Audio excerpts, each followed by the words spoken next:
자, 두 번째. 대한민국 임시정부 봅시다. 임시정부 수립. 굉장히 중요한 주제예요. 잘 보시고요. 바로 직전에 했던 3.1운동과 임시정부 중에 공부하면 어떻게 돼요? 한 문제 맞춰요. 수능 문제라고. 제발 맞추라고요. 수능 문제가 나온다고 하는데도 틀리는 일은 없게. 제발 맞추세요. 이 정도면 수능 문제 유출이야. 부평이든 수능이든 하나가 3.1운동 나오면 하나 임시정부라는 마음으로 생각하시면 무조건 둘 중 하나가 나온다고. 양이 많지도 않아요. 꼭 맞추세요. 대한민국 임시정부 굉장히 중요한 내용이니까 꼭 맞추시도록 하고요. 다 수업 들은 다음에 또 몇몇 학생들이 유튜브에다가 댓글도 달아주고 했었는데 인상적인 댓글들도 많았어요. 여러분도 많이 수업 들으시고 아직 구독 누르지 않은 학생 눌러주시고요. 그리고 댓글에 어떤 점 어떻게 했으면 좋고 어떤 점 좋았는지 적어주시면 좋을 것 같아요. 저한테 도움이 될 것 같아요. 자, 어쨌든 코로나 시대 때문에 시작된 온라인 수업이지만 집중해서 공부하는 자세 잊지 마세요. 그 꼼꼼하게 본인이 지금 집중하는 그게 수능날 여러분 점수를 만들어내요. 집중하시고요. 먼저 대한민국 임시정부 수립을 한번 봅시다. 바로 전 시간에 배웠죠. 가장 많이 나오는 게 뭐냐? 3.1운동 결과로 임시정부가 나왔대요. 뭐가 답이 될 수 있어요? 3.1운동의 결과로 답이 대한민국 임시정부 수립. 또는 임시정부 내용 주고서 이것의 배경 3.1운동 이렇게 찾으시면 되는 거예요. 이게 가장 중요해요. 3.1운동을 겪으면서 그때 100만 명 뛰쳐나오는 3.1운동 근데 왜 우리가 독립을 못했지? 독립운동을 지도할 지휘부가 필요했어. 그 생각을 수많은 독립운동가들이 했죠. 그래서 어떻게 해요? 3.1운동이 끝난 그 무렵 시작된 이후로 해서 중간에 그리고 끝난 뒤에도 계속해서 곳곳에서 뭘 만들어요? 임시정부를 만들어요. 대표적인 데를 한번 봅시다. 제일 먼저 임시정부가 만들어진 것은 지금의 연해주 쪽 블라디보스톡이에요. 그 다음으로 서울에서도 만들어지고요. 상하이에서도 만들어져요. 중국 상하이. 이렇게. 그것들을 연결을 좀 제가 시켜드릴게요. 이렇게. 한 줄씩 쓴다 생각하면 돼요. 제일 먼저 만들어진 임시정부는요. 이름이 대한국민의회예요. 어디 만들어졌어요? 바로 지금의 바다에 접해 있는 연해주라고 하는 소련 땅이죠. 그쪽에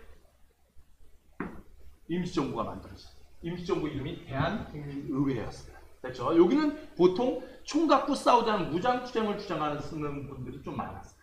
그에 비해서 중국 상하이에서도 만들어져요. 이쪽 임시정부 이름은 상하이 임시정부라고 합시다. 어디서 만들어졌어요? 중국 상하이. 상해라고 할게요. 상하이. 이렇게. 이쪽은 보통 당시 상하이에 외국 공사관이 많았거든요. 이곳에 아시아에서 제일 큰 도시 중에 하나였던 상하이에서 당시 독립운동가들이 일본을 맞서 싸워 이기는 건 힘드니까 현실적으로 힘드니까 어떻게 미국이나 영국이나 프랑스나 다른 나라한테 우리의 상황을 알려서 외교를 통해서 조선의 독립 땅 나오게 하자라고 주장하는 외교론 주장하시는 분들이 보통 이쪽에 있었어요. 근데 이 두 세력이 제일 힘센 세력이에요. 임시정부 중에. 그 외에도 기록으로는 여러 군데 있는데 이 두 개가 제일 커요. 힘세요. 근데 문제는 이쪽은 싸우자는 쪽이고요. 이쪽은 외교로 독립하자는 쪽이니까 사이가 좀 그렇게 좋지는 않겠죠. 그러다가 근데 망한 나라의 임시정부가 3개나 되는 건 오바죠. 그래서 어떻게 해요? 합쳐야죠. 합쳐요. 3.1운동이 터지던 3월달에 이거 만들어지고요. 이건 4월달, 그리고 4월달 고무래가 만들어진 거예요. 3.1운동이 먼저고 그 임시정부가 나온 거죠. 근데 이 두 개를 합치는데 서로 사이가 나쁘니까 어떻게 할까 하다가 고민되는데 하나의 어떤 그 차이를 좋은 사례를 찾아요. 어떤 게 뭐냐? 임시정부가 서울에서도 하나가 있어요. 이건 규모는 크지 않아요.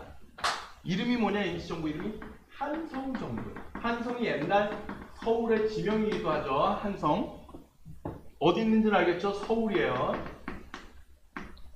근데 둘이 사이가 이쪽이 안 좋은데 한성정부가 당시 뉴스 기사에도 나왔는데 13도 대표들이 모여서 13개 도가 있잖아요. 전라도, 경상도 뭐 이런 갖고 기타 등등 전라북도 뭐뭐뭐뭐 해서 13개 도 대표들이 모여서 서울에서 모여서 정부를 수립하였다라고 해서 외국 신문에 소개된 유일한 임시정부예요. 외국인들이 약간이라도 알고 있는 건 이거죠. 그죠? 근데 게다가 우연하게도 규모는 작은데 한성정부의 장관 명단을 보면요. 일부러 그랬는지 대한국민의회 멤버와 상하이 멤버가 거의 절반 들어가 있어요. 그래서 대한국민의회와 상하이 임시정부가 합칠 때 얘기를 한 거죠. 아, 우리 이 한성정부의 정통성을 계승하여 요 비슷하게 통합을 하자라고 해서 통합이 이루어져요. 그래서 임시정부가 만들어진 거예요. 그게 우리가 지금 이번 시간에 배우는 뭐예요? 9월 달에 등장하는데 3.1운동이 있고 9월 달, 6개월 뒤 시작된 뒤로는 6개월 뒤. 그리고 나온 임시정부가 바로 뭐예요? 이거 중요하죠, 여러분. 뭐예요? 뭐가 등장해요? 바로 대한민국이 정부가 이때 등장하죠. 애들이 이거를 굉장히 이해를 잘 못해. 맨날 임시정부 수립. 그래서 세 곳에 있었던 국내와 국외에 있던 임시정부 세 곳을 모아서 뭐가 만들어졌어요? 대한민국이 만들어졌다고요. 써있잖아. 대한민국 정부. 이 조국이 이때 만들어진 거예요. 1919년 상하이에서. 이게 뭔 뜻인지 아시겠냐고. 지금 우리나라 대한민국 이때 만들어졌다는 뜻인 거예요. 대한민국. 다만 영토를 회복하지 못한 임시의 정부죠. 대한민국 정부잖아요. 그래서 대한민국 이때서부터 우리나라가 대한민국 이때서부터 쭉 돼서 지금까지. 이게 왜 중요해요? 여러분이 이걸 이해를 못하면요. 이것 때문에 모든 현대사의 많은 논쟁들이 요거 갖고도 많이 나와요. 아직도. 왜? 대한민국이 이때 세워졌어요. 대한민국이. 그리고 지금까지 왔어요. 수많은 정부들이 있죠. 그때 이승만 정부가 48년에 만들어지는데 일부는 이것을 대한민국 수립이라고 하고요. 현행 우리나라 교과서는 대한민국 정부 수립이에요. 뭐가 맞아요? 교과서상 요거에 맞아요. 똑같은 거 아니에요? 완전히 다른 얘기예요. 대한민국 수립은요, 나라를 세웠대요. 태조 왕건, 태조 이성계, 조선을 세우다, 이런 거죠. 그러면 이 밑에는요, 대한민국의 정부가 여러 정부가 있어요. 그 중에 이승만 정부의 수립이 되는 거죠. 그 중에 하나. 여러분, 문재인 정부 수립이라고 하면 문재인이 나라를 세웠니? 전두환 정부 수립. 전두환이 나라 세운 거예요? 아니에요. 여러 정부가 있는 거고, 나라는 지금 현행 어떻게 해요? 대한민국은 이때 1919년 대한민국 임시정부서부터 오는 거예요. 이해되죠? 그래서 누구는 어떤 분들은 이걸 쓰는 옛날 국정교과서에 박근혜 대통령 시기의 국정교과서 때 이걸 넣고 싶어서 국정교과서를 바꾸고 있었죠. 이렇게 쓰면 뭐가 돼? 대이승만이 나라를 세운 게 돼요. 그 건국의 아버지죠. 비록 몇몇 가지 친일파 비우나 이런 데서 독재를 하시고 뭐 하셨으나 나라를 세웠으면 조선의 왕 중에 이성계 깔 수 있는 사람이 어디 있어? 이성계 무식하다고 깔 수 있는 사람은 없어요. 세웠잖아. 근데 그게 아니면 어떻게 돼요? 이때 세워지고 지금 대한민국 정부가 이때 세워지고 대한민국은 이때 새로운 게 아니라 대한민국 하나의 정부가 수립된 거라면 이후에도 정부는 수립되죠. 박정희 정부 무슨 정부 무슨 정부. 그러면 중간에 있던 정부인데 독재했네. 4.19 때 경찰이 국민에게 총을 쐈네. 독재했네. 친일파 청산을 못했네. 이 욕을 먹는 게 되는 거죠. 큰 차이가 생겨요. 그죠? 뭔 얘기인지 아시겠죠? 현행 교과서에서는 지금 대한민국 정부 수립이에요. 그래서 이게 중요하고요. 만약 이승만 대통령이 나라를 세운 거면 요거 임시정부는 도대체 뭐가 되냐고. 그 정부가 아니죠. 실패한 독립운동 단체가 돼요. 의열단, 임시정부, 같은 급, 이렇게 되죠. 우리나라 헌법은 그렇지 않아요. 3.1운동과 대한민국 임시정부로부터 우리 정부가 나왔다라는 헌법 정신이 있거든요. 그 얘기를 한다라고 생각하시면 돼요. 교과서를 잘. 그래서 이걸 강조하면요. 임시정부 얘기를 못해요. 그리고 이게 대한민국 임시정부의 시작, 우리나라 정부가 이때 시작이 됐다라면 그때 싸웠던 사람들은 일본이죠. 그 친일파와 청산을 못한 이승만 정부 대통령은 큰 죄가 되는 거예요. 그렇게 되죠. 뭔 얘기인지 아시겠죠? 친일파 문제나 임시정부 문제는 이 시기에 이승만을 높이고 싶은 분들은 반대로 김구는 까야 돼요. 이걸 이해해야만 어떻게 돼요? 나중에 보면 뉴라이트 일부 극우 세력 중에서 김구 테러리스트 이 레파토리가 나오는 이유예요. 그죠? 이거를 까지 않으면 이게 안 돼요. 둘은 이게 시작인지 이게 시작인지 둘 중 하나만 되거든요. 어쨌든 이때 대한민국, 우리가 알고 있는 대한민국이 이때 여기서 대한민국이죠. 자, 대한민국 임시정부, 대한민국 정부 임시정부는 어떻게 시작되냐? 국내에 있었던 한성정부를 계승하기로 해요. 한성정부 집정관 총재 우두머리가 이승만, 두 번째 국무총리 총재가 국민의회 쪽에 있던 이동희였는데 그대로 가져온 거죠. 그래서 대통령은 누구? 이승만. 이렇게. 대통령은 이쪽 사람, 국무총리는 이동희 이쪽 사람. 이렇게 나눠 가진 거죠. 그리고 민주공화정이고요. 왕 없어요. 플러스 상권 분립의 내용을 헌법으로 갖고 있어요. 이렇게 기억하십니다. 자, 두 번째 여기 밑에 써야 되는데 여기서는 여기다 쓸게요. 활동 내용 중에서 시험 문제에 나올 수 있는 거. 첫째, 지금 임시정부의 최대 고민 중에 하나는 세 곳의 임시정부를 모아서 어디에다 만들었어요? 상하이에다 만든 거죠. 문제는 조선 사람들은 국내에 있어요. 그러니까 대통령은 여기 있는데 국민은 여기 있는 거죠. 따라서 뭘 해야 돼요? 그 둘 사이를 연결하는 요 작업이 필요해요. 오가는 게 필요하죠. 그래서 먼저 이 지역을 다스릴 수 있게, 조선 지역을 우리 땅이니까 다스릴 수 있게 조직을 만드는데 그 조직을 연통제라고 해요. 임시정부 선택지에 연통제가 자주 나와요. 틀리지 마시고요. 연락하여 통한다. 아랫마을에 연통 넣어라 할 때 그 연통이에요. 사람한테 연통한다. 연결하여 통한다는 거예요. 연결로. 이렇게. 그래서 각 지역의 지금으로 따지면 도지사나 뭐 이런 거 있죠. 군수 그런 것을 각 지역의 도지사를 독판이라고 부르고요. 당시 식민지 시대임에도 불구하고 전라도 평안도 독판 도지사죠. 평안도 도지사.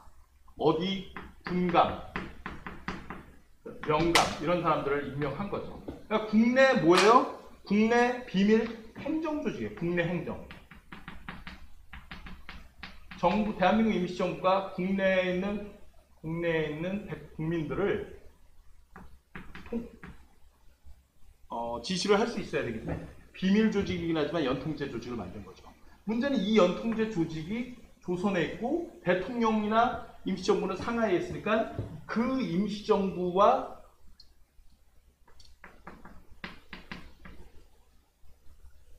이 사회에서 오가는 사람이 필요하죠. 와야 될 거 아니야. 직접 가서 할 수는 없잖아. 대통령이 직접 평안도 독판을 찾아가요. 똑똑똑 누구세요? 대통령입니다. 자, 맨날 잠입해? 이승만이 맨날? 그건 너무 위험하죠. 그래서 잠입하고 연락하는 사람을 아예 따로 만들었어요. 지금. 그걸 우린 교통국이라고. 딱 이름 보면 교통국이 오갈 것 같죠? 이름 자체가 교통국이잖아. 여기가 정보기관처럼 여기서 하는 일이 뭐예요? 여기서 정보통신 역할을 하는 거죠. 임시정부 대통령의 지시를 받아 평안도 독판을 찾아가서 어떻게 해요? 똑똑똑 누구세요? 상하이에서 왔습니다. 그리고 들어간다고요. 이승만 대통령께서 다음 달까지 군자금 거액 3,000원을 준비하라고 하십니다. 그리고 다음 달에 와서 3,000원 갖고 상하이에다 전하고 무기 갖다 주고 뭐하고 이런 것들을 하는 게 교통국이에요. 그래서 옛날 교과서에서는 교통국을 미국 CIA 그 첩보기관 있죠? 미션 임파서블 그런 것처럼 비밀리에 일본의 경찰의 눈을 피해 오가야 되니까 상하이와 조선을 오가야 되니까 그 역할을 했던 게 교통국이라고 보면 돼요. 그래서 시험 문제를 외울 때는 어떻게 해요? 연통제와 교통국이라는 말이 나오면 뭐예요? 임시정부예요. 대한민국 임시. 그 외에는 안 나오니까 연통제, 교통국. 이게 답이 될 수 있어요. 임시정부 문제를 주고 연통제와 교통국을 활용하였다. 조직을 두었다. 이런 식으로. 또 그 외에 상하이에 있던 대한민국 임시정부이 여러 활동을 했지만 사실 외교 쪽에 많은 활동을 해요. 대표적인 게 뭐가 있냐? 파리 강화이 예전에 얘기했죠. 그 파리 강화이에 갔었던 김규식을 외교부장으로 해서 김규식 우리의 입장을 설명하도록 했었고요. 그리고 미국에다 구미위원부라는 걸 만들어요. 미국과 유럽, 특히 사실은 미국 중심인데 이승만 대통령이 임시정부 대통령 겸 구미위원부 위원장이 되어 미국 쪽 외교를 책임지는 거죠. 그 외에도 만주에 있는 독립군과 연락하고요. 독립신문이라는 신문도 간행하고요. 한일관계 사료집이라는 책도 편찬하고 하긴 하지만 외교 쪽이 아직 초반에는 중심이었어요. 자, 어쨌든 이어서 자, 이쪽에다가 위기. 임시정부가 세 곳의 임시정부를 모아서 지금 우리나라의 대한민국 정부를 만들었구나 생각하시면 돼요. 그리고 연통제 교통부 이런 식으로. 근데 위기가 와요. 그 위기가 바로 뭐냐? 바로 국민대표회의. 이건 좀 어려운 내용인데 상하이에서 1923년에 열려요. 국민대표회의는 왜 열리냐면 처음에 대통령을 이승만을 한 이유이기도 하고요. 사람들이 지식인들이 많아요. 알고 있어요. 우리 독립군 100명, 200명 수준인데 만주에 있는 독립군 합치면 몇백 명 될 거고 일본군이 몇백만 명이에요. 싸워서 이길 가능성 거의 없죠. 그러니까 현실적으로 미국이나 영국의 도움을 받아 국제연맹에서 또는 국제회의에서 조선의 독립, 땅 이게 현실적이라고 봤고 그래서 미국에서 활동하는 이승만을 대통령으로 하는 게 조선 사람 중에서 미국인이 제일 잘하는 한국인을 대통령으로 한 거죠. 문제는 이승만 대통령도 그렇고 외교로 독립이 가능하다고 봐요. 파리 강화회에서 기대를 했는데 결국 어떻게 돼? 파리 강화회가 조선 얘기는 얘기도 꺼내지 않고 끝난 거죠. 그러자 이승만 대통령이 뭐라고요? 동아시아 선택자들은 알 텐데 1922년 중요한 국제회의가 또 열려요. 미국의 수도 워싱턴에서 워싱턴 회의죠. 이때 이승만 대통령이 워싱턴 회의에서는 조선의 독립이 이제 결정될 수 있다라고 한 거죠. 그래서 원래 이승만 대통령 싫어하는 신채호 선생이나 이런 분들은 임시정부 세울 때부터 싫어했어요, 원래. 그러나 22년까지는 침묵해요. 왜? 정말 이승만 대통령 말대로 이때 땅 나오면 가장 좋은 효과적인 방법이에요. 싸우지 않고 독립을 달성했으니까. 근데 괜히 초칠수가 있으니까 그때는 잠잠했던 거죠. 근데 문제는 1922년 워싱턴 회의가 조선 얘기는 언급도 안 하고 끝나고요. 국제회의는 이후로 없어요. 그러자 23년.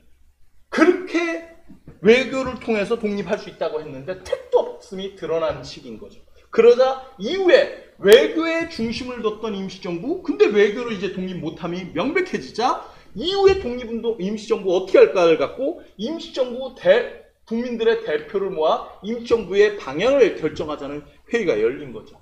그 회의에 두 세력이 있어요. 하나의 세력은 뭐예요? 창조파라는 세력이 있어요. 이 창조파의 주장은 뭐냐? 임시정부, 외교를 통한 임시정부, 이제 수명 끝! 새로운 임시정부, 싸우는 임시정부로 새로 만들자라고 한 거죠. 그게 창조파예요. 이름만 봐도 새로 만들 것 같죠? 그에 비해서 어떻게 만든 임시정부냐, 세계에다 복잡하게 만들어서 한 건데 그냥 문제가 있는 건 인정하지만 약간 문제를 보완해서 하자, 개조해서 하자, 개조파죠. 이쪽은 뭐예요? 임시정부의 문제를 현재 조직을 개편해서 문제를 보완하는 수준으로 하자는 쪽이 개조파예요. 이 두 세력 중에 여러분 잘 아는 신채호 선생은 창조파예요. 도산 안창호 선생 같은 분이 개조파죠. 이 두 세력이 있는데 누가 더 힘이 세요? 창조파가 사실 힘이 세요. 회의가 열렸는데 개조파 쪽에서 안건을 올렸더니 창조파가 부결시켜버려요. 그리고 부결시켰다는 건 뭐예요? 이쪽 쪽수가 많은 거예요. 찬성보다 반대가 더 많았으니까. 다음에는 이제 창조파가 새로운 안건을 올리면 통과될 수도 있죠. 그러자 위기감을 느낀 개조파가 회의장에 들어오지 않아요. 그러자 회의는 어떻게 돼요? 결렬된 거죠. 그러자 창조파는 어떻게 해요? 결과적으로 새로운 정부를 만들겠다라고 하면서 어디로 가요? 북외, 만주, 연해주 쪽으로 다 가요. 왜냐면 이제는 무장투쟁하기 좋은 쪽, 저 북쪽으로 가자. 그럼 개조파가 남아서 임시정부를 지켰나요? 아니요. 안창호 선생도 마음의 상처를 받고 떠나요. 그러면서 떠나고 이들도 떠난 거죠. 그럼 임시정부 상하이에 누가 남아요? 50여 명의 김구와 김구 측근 50년. 이때 임시정부가 없어졌으면 여러분 끝난 거예요. 그래서 김구 선생은 개인적으로 김구 선생을 아주 영특한 독립운동가로 저는 개인적으로 생각은 안 하지만 이분은 욕할 수 없는 게 이분이 없으면 임시정부 대가 끊겼어요. 이 나라가 끊길 수가 있는 거예요. 지켜요. 50여 명. 근데 이 시기가 바로 어떤 시기에 임시정부의 기나긴 침체의 시기. 어느 정도 침체요? 기록에 의하면 임시정부 장관들 회의하고 있는데 집주인이 막 들어와요. 왜냐하면 당시 상하이의 벽돌 2층 건물에 월세를 얻고 있었는데 집주인이 발 빵 차갖고 회의장에 난입한 거예요. 월세 내 새끼들아! 그러자 대한민국 임시정부 재정부장, 기획재정부 장관이죠. 저희 대한민국 임시정부는 다음 달까지 꼭 월세를 드리겠습니다. 막 이런 얘기 했겠죠. 집주인이 뭐라고 하겠냐. 이거 무슨 소꿉장난도 아니고 건물 이거 방 몇 개 있는 거 임시정부 월세도 못 내는데 무슨 정부냐고. 이게 뭐야, 무소꿉놀이도 아니고. 사실 상하이에 일본군이 없을 때거든요. 아마 대한민국 임시정부 사람들이 제일 무서워하는 건 일본군이 아니라 집주인이었을 거예요. 그만큼 힘들 거예요. 그래서 이 시기의 역사는 1923년서부터 40년 충칭에 정착할 때까지 10몇 년 동안은 얘기가 출제도 잘 안 돼요. 흑역사죠. 임시정부의 흑역사. 대한민국 임시정부의 흑역사. 여러분 인생의 흑역사는 언제예요? 대답 안 해도 되고요. 어쨌든 생각하기 싫은 시기예요. 그거 보시면. 그러면 이렇게 따지면 신채호 선생 너무한 거 아니야? 아니 창조파라도 남기든가. 완전 괴멸을 시켜놨잖아 결국. 왜 그러냐고. 먼저 부가적으로 얘기를 하자면 1923년 동아시아 선택자들이 좀 더 득을 볼 수 있는 장면이 나오네요. 1923년에요. 국민대표회가 1월에 열려요. 신채호 선생은 이승만 되게 싫어하거든요. 그래서 만주 쪽에서 상하이로 이동하는 거예요. 그 사이에 뭐가 있어요? 북경이 있어요. 그래서 공부 많이 한 학생은 동아시아사에서 나오는데 1923년에 바로 의열단의 강령인 의열단 선언이 나와요. 1919년에 의열단은 만들어졌는데 그 강령이 1923년에 나와요. 조선혁명선언이죠. 의열단의 강령인데 애들이 되게 힘들어요. 아니 강령 처음 만들 때 만들지 무슨 학교로 따지면 교과를 3년 뒤에 만들고 4년 뒤에 만든다는 게 말이 돼? 학교를 만들었으면 곧장 만들어야지. 왜 강령을 의열단은 의열단이라는 단체는 19년 만주에서 만들어졌는데 왜 의열단의 강령이 23년에 조선혁명선언이 이때 신채호가 이때 만드냐고. 이거는요. 의열단을 만들었죠. 그리고 그 당시 의열단 단장이 김원봉인데 김원봉이 만주에서 상하이로 국민대표회의 참석차 신채호가 북경을 지나가겠죠. 북경에 의열단이 있었거든요. 지나간다는 소리를 듣고 김원봉이 신채호를 인터셉트한 거죠. 그리고 어떻게 최고의 문장가였던 신채호한테 글을 하나 써달라고 한 거예요. 그게 유명한 한국사에도 나와요. 조선혁명선언. 내용이 뭐예요? 자치 운운하는 자 누구더냐. 내정, 문화운동 운운하는 자 누구더냐. 외교론 운운하는 자 누구더냐. 그런 방법으로는 독립 안 된다. 오직 조선의 독립은 폭력으로 민중이 다 같이 일어나는 민중의 직접 혁명. 요 방법 외에는 없다라고 하는 내용을 쓴 거죠. 근데 이 글이 나중에 따로 보겠지만 굉장히 거칠어요. 외교 운운하는 자 누구더냐. 자치 운운하는 자 누구더냐. 왜 이렇게 열받았냐. 왜? 신채호가 국민대표에 이승만 까러 국민대표에 참가하러 가는 열받아 있는 상태에서 쓴 글이거든요. 그리고 굉장히 열받아 있는 거죠. 외교 운운하는 자 누구더냐. 자치 누구더냐. 막 이렇게. 사실 열받지 않았으면 외교로 주장한 사람 누구세요? 자치는 누구인가요? 뭐 할 수도 있잖아. 누구더냐. 막 하면서 굉장히 글이 읽어본 사람 알아요? 동아시아사나 한국사에서도 공부할 때 이 지문 읽어보면 알아요. 굉장히 거칠어요. 열받았거든요. 그때 신채호가 쓴 거죠. 근데 문제는 신채호 선생님 너무했네. 결국 마음에 안 든다고 어떻게 한 거예요? 그나마 있던 임시정부를 거의 식물인간 수준으로 만든 셈이 됐거든요. 왜 그랬냐고. 신채호 선생은 하나 계획이 있었어요. 어떤 계획이에요? 사실은 세계사적인 것과 관계인데 임시정부가 1919년 만들어질 때 당시 소련의 공산주의 소련이 만들어진 지 얼마 안 됐을 때요. 소련의 지도자 레닌이 임시정부 만들어진 독립운동가들한테 제안을 했어요. 니들 일본과 싸운 다음에 우리가 지원해줄게. 돈 주고 군대 주고 무기도 줄게. 우리 블라디보스톡 연해주로 오렴 한 거예요. 근데 대한민국 임시정부 사람들이 어떻게 했어요? 중국 상하이를 선택한 거죠. 그랬더니 레닌이 아쉽다. 다음에라도 꼭 선택해 주길 바래 하면서 지원금도 줬었어요. 근데 세월이 흘렀죠. 그래서 어떻게 해요? 외교를 통한 독립이 이제 안 된다는 것이 명확해지자 어떻게 돼요? 레닌이 다시 한번 얘기한 거죠. 너네 좀 잘 안 된다며 연해주로 와. 소련 우리는 일본과도 싸우고 뭐뭐도 싸우고 있거든. 니들의 독립운동을 우리가 소련이 지원해 줄게 라고 한 거예요. 그러니까 신채호 선생은 그 당시에 대안이 있었던 거죠. 어차피 일본과 싸우는 소련 땅, 여기는 일본도 함부로 막 들어가는데 제한이 있거든요. 게다가 소련군이 무기를 준대잖아. 돈도 주고 정부도 세우래요. 그러니까 이 상하이에서 이렇게 있느니 새로운 정부를 창조하자. 이게 그 당시로는 대안이 될 수 있었어요. 그리고 어떻게 해요? 여기서 1923년에 여기를 거의 개작사를 내고 1923년 국민대표회의를 끝내고 1924년에 연해주에 딱 도착한 거죠. 그래서 임시정부 이게 만들어졌으면 대한민국 임시정부 시즌2 뭐 이런 식으로 나름 교과서에 나왔겠죠. 문제는 뭐예요? 그렇게 운이 없죠. 왜? 세계사 하는 학생들은 알지만 1924년 이거 결렬시키고 24년 딱 도착했는데 24년 1월에 레닌이 사망해요. 그리고 누가 등장하죠? 스탈린. 스탈린은 미국, 영국, 서방국가랑 싸우는 거에 진력이 났어요. 그래서 어떻게? 비밀리에 얘기를 한 거죠. 우리도 공산주의 운동을 적당히 크게 지원하지 않을게. 독립운동 지원하지 않을게. 니들도 나왔다. 좀 덜 공격하렴. 이렇게 한 거죠. 그 결과 우리나라 우리 독립운동가들은 어떻게 됐어요? 임시정부 거의 깨놓고 침체로 만들어 놓고 연해주에 와서 새로 만들려고 했더니 스탈린이 레닌 죽은 뒤니까 레닌 얘기했던 약속 뒤집은 거죠. 스탈린이 뭐라고요? 우리 소련 땅에는 조선인들의 정부는 존재할 수 없고 몇 시간 내로 다 떠나라. 세우지도 못했는데 결국 소련에게 배신당한 셈이죠. 그래서 창조파 입장에서는 6개월 차인데 임시정부로 돌아갈 수도 없어요. 거의 뭐 식물인간 수준으로 만들어놨죠. 여기도 세우지도 못해요. 그랬으니 신채호 선생이 정말 열받죠. 여러분 이때서부터 여러분 잘 아실 거예요. 원래 신채호 선생은요.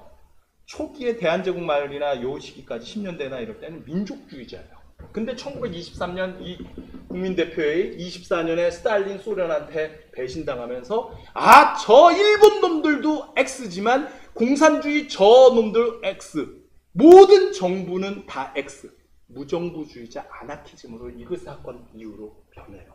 무정부주의자죠. 정부는 믿을 수 없어. 지들 마음에 안 들면 순간적으로 바꿉니다. 이렇게 된 거죠. 자 마지막으로 갑시다. 그러면 침체기는 어차피 출제가 안 되죠. 그렇다면 출제되는 곳은 뭐냐? 수립되는 요액이랑 연통제 교통국 이런 거. 국민대표는 너무 아픈 역사라 너무 고난도고요. 요게 나올 확률이 높아요. 중흥기죠. 임시정부의 자랑이에요. 언제? 1940년대. 다시 한번 임시정부의 제2의 전성기죠. 왜 이게 가능해졌냐? 바로 임시정부가 1931년 만주사변, 이어서 37년에 중일전쟁이 터지면서 일본이 중국을 침략했어요. 그 결과 37년 이후로는 30년대 이후로는 중국 정부의 지원을 받기 시작했죠. 돈이 들어와요. 이제 무기가 들어온다. 그리고 전쟁이 커지자 중국 정부가 일본군한테 밀려서 도망다니다가 지금의 중국 내륙에 충칭이라는 도시가 있어요. 중국에서 제일 큰 도시죠. 거의 인구가 도시 하나 인구가 3천만? 3,500만 뭐 정도 될 거예요. 그 도시 하나가 제일 중국에서 큰 도시예요. 내륙에 있는 충칭으로 중국 정부가 도망을 갔고요. 임시정부도 따라서 여기에 정착을 해요. 그러면서 안정기가 마련된 거죠. 뭘 하느냐? 시험 문제에서 이게 많이 나와요. 대한민국 임시정부 군대 한국 광복군. 문제 풀다가 밑줄친 군대에 대한 설명으로 옳은 것 한다면 열에 7, 8 그냥 광복군. 일제강점기면 그냥 광복군 이렇게 하시면 돼요. 한국 광복군 임시정부 직속 군대예요. 이때 창설이 돼. 언제? 40년. 1940년에 만들어진 거죠. 한국 광복군 활동 잘 봐셔야 돼요. 시험 문제 나온다 했잖아요. 그러면 문제의 답이 될 수 있는 건 둘 중 하나일 거예요. 이 군대에 대한 선택지 답은 뭐냐? 첫째 하나는 뭐냐? 광복군의 답으로 첫 번째 뭐냐? 광복 1943년에 영국군의 요청으로 인도 미얀마에서 활동을 해요. 당시 영국군이 요청을 한 거죠. 그래서 위드 영국과 함께 인도 미얀마에서 활동을 해요. 요게 출제될 수 있어요. 선택지. 그러면 광복군 선택지다 라고 찾으면 돼. 이게 답이 돼. 인도 미얀마. 근데 이제 참고로 얘기하면 우리는 한국 사람 많이 강조하는데 좀 리얼하게 조금 얘기하면 인도 미얀마에 갔던 한국 광복군이 몇 명인지 아세요? 9명입니다. 그나마도 본부에 3명 있고요. 6명 정도가 전투 지역에 가요. 그거 한 가지. 좀 적죠? 너무 6명은 너무 적은 거 아닌가요? 근데 교과서에 아버지 세대들은 다 알아요. 인도 미얀마 전선의 영국군의 요청으로 인도 미얀마에서 43년에 한국 광복군 공작대가 파견되었다. 6명. 그래서 활동하고 사진도 나와요. 근데 뭐 했느냐? 보로신문, 방송, 암호해독 막 이런 거 얘기는. 난 어릴 때 교과서 볼 때 암호해독 하길래 야, 이 문자는 그렇지. 이것이 의미하는 건 그거다. 뭐 영화도 있죠. 이미테이션 게임 막 이런 거죠. 독일군의 암호를 해독 뭐 이런 개념인 줄 알았는데 나중에 보니까요. 영국군 중에 일본어를 할 줄 아는 사람이 없어요. 영어와 일본어를 다 아는 조선인 병사들을 데려다가 어떻게 한 거예요? 일본 군 막살 점령했는데 영국군에게 일본어가 암호죠. 그걸 조선인들이 풀어준 거예요. 암호 해독이죠. 그리고 뭐예요? 포로신문. 일본어로 해야죠. 니네 군대 어딨어? 이걸 해야 될 거 아니야. 우리 광복군이 일본군 병사 잡아서 일본어로 스키다시! 니네 군대 어딨어? 이거 하는 거죠. 그리고 방송으로 일본어로 항복하라 항복하라 이런 거죠. 몇 명? 6명. 실제 전투 지역에 갔던 6명. 본부 인도 쪽에 본부에 있었던 게 3명. 그 사진이 아마 교과서에도 옛날에 나와요. 사진에 보면 태극기 놓고 양옆에 선생님 7명인데 맨 위쪽에 오른쪽에 있는 사람은 영국군 장교 베이컨이라는 장교고요. 나머지 6명. 그렇게 생각하시면 돼요. 어쨌든 그거 선생님 그래도 광복군 활동으로 6명 활동은 너무 적지 않나요? 6명? 그거 아니라면 요게 가능해요. 시험 문제는 요거 아니면 요게 답이 나오거든요. 그거 하나는 뭐예요? 바로 제가 안 나오네 자꾸 옆으로 가니까 제가 나오는 게 낫죠. 내 생각에. 또 하나는 뭐 있어요? 당시 다시 가네요. 국내 진공 계획을 짜잖아요.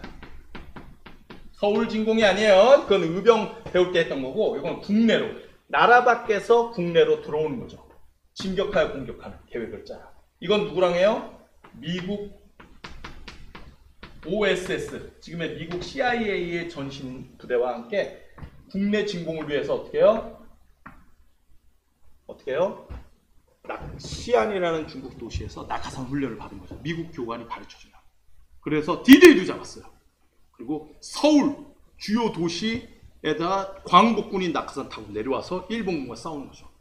생각만 해도 대단한데 문제는 뭐예요? 운투럽게 없죠. 일본이 8월 이 계획이 언제냐? 9월 초에 국내로 낙하산 타고 오기로 했는데 여러분 알다시피 원자폭탄 맞고서 8월 15일 날 일본이 항복하는 바람에 어떻게 해요? 실행을 못했죠. 이건 뭐예요? 플랜이에요. 그냥 이 두 가지 중에 하나가 답이 돼요. 선생님 근데 광복군 이거밖에 없어요? 하나는 6명, 하나는 계획이었다? 계획이 어떻게 업적이 될 수 있나요? 그렇게 따지면 나도 서울의대 갈 계획입니다! 라고 하면 그게 업적이 되냐고. 광복군은 업적이 될 수 있어요. 왜 이 얘기를 하는지 알아요? 시험 문제는 둘 중 하나예요. 가슴 아프지만 실행은 못했지만 어쨌든 계획했다는 거. 국내로 진격하려고. 또 하나는 인도 미얀마에서 영국군과 함께 했다는 거. 요 두 개. 그 외에는 없냐고. 6명 아니면 계획이었다. 이거 제외하고는 없냐고. 실행 못한 거 말고요. 없냐고요. 별로 없어요. 이유는 여러분이 광복군 이거 문제 맞추는 게 아니라 40년에서 45년 만 5년이었지만 중국 내륙에 있었죠. 중국 정부가 중국 내에서 조선인 군대가 커가는 걸 원하지 않았던 거예요. 그래서 지휘권을 중국 군대가 갖고 있었고, 그러면 독립군은 어디, 광복군은 어디 있어요? 중국 후방에 있었어요. 그러니까 일본군을 만나는 일이 거의 없어요. 그 중국 후방에서 뭐 했어요? 중국 군대 청소를 많이 했어요. 그 유명한 사건 있죠. 1930년대 나중에 배우겠지만 만주에서 유명한 영화 암살에서도 나오죠. 전지현 상관으로 나오는 지청천이라고 하는 장군이 한국 독립군 장군이었던 그 유명한 쌍성보 대전자령 전투의 지청천 장군이 한국 광복군 사령관으로 와요. 근데 뭐예요? 몇 년째 중국 군대 청소하고 맨날 훈련만 하니까 그 유명한 일화가 있죠. 뭐 어떻게 해요? 열받아서 자기 책상을 뒤엎는 사건이 일어나요. 내가 만주에서 일본군을 싸우다가 이곳에 왔는데 내가 중국군 청소하려고 왔냐고, 이게 뭐냐고 하면서 책상을 뒤엎는 사건이 일어나요. 물론 이제 끝난 뒤에 다시 세웠겠죠. 책상. 누구도 다시 세워주지 않으니까. 광복군이 좀 힘든 점이에요. 만들어졌으나 처음 만들 때 3, 40명. 그 뒤에 늘어났으나 중국군이 중국 정부가 싸운 걸 원하지 않는 바람에 일본군과 교전을 거의 못해요. 이게 우리나라한테는 아픔이 되는 거예요. 이때 싸웠어야 되거든요. 피해 대가로만 독립이 주어지는 거예요. 그래서 실행을 못했을 때 김구 선생이 광복 소식을 들었을 때 어떻게 해요? 안타까워하거든요. 이 나라가 분단이 될 가능성을 알고 계신 거예요. 피해 대가를 못 치르는 그것이 그나마 이외에도 일부 있지만 일부 공산주의자 조선의용대 군대 같은 경우는 전투를 못하게 하자 아예 화북으로 이동해요. 중국 일본군과 싸우는 경우. 조선의용대 화북지대죠. 그걸 나중엔 연안파라고 하는 세력이에요. 그들은. 근데 우린 한국사에서는 강조하는 쪽이 아니죠. 임시정부 쪽으로 보니까. 그러니까 결국 임시정부에서 낸다는 뭐예요? 수립과정과 제도, 연통제, 교통국. 아니라면 임시정부의 군대, 요 활동 두 개의 중심으로 보셔야 돼요. 어쨌든 활동한 게 사실이니까. 안타깝게 좀 더 많이 못 싸운 건 안타깝지만 당시 상황이 중국 내에서 세금을 못 걷는데 중국 정부가 돈 주고 밥 주지 않으면 유지를 못하는 상황이었다는 걸 이해를 하셔야 돼요. 힘든 상황이었었다는 거. 어쨌든. 그래도 저 활동이 있었다는 거. 그래서 한국 광복군의 활동, 그 외에도 나라를 세우기 위한 건국강령 발표하고 대한민국 임시정부가 그와 동시에 대일 선정폭은 당연히 했겠죠. 그런 내용들은 기본적으로 좀 알아두셔야 될 것 같아요.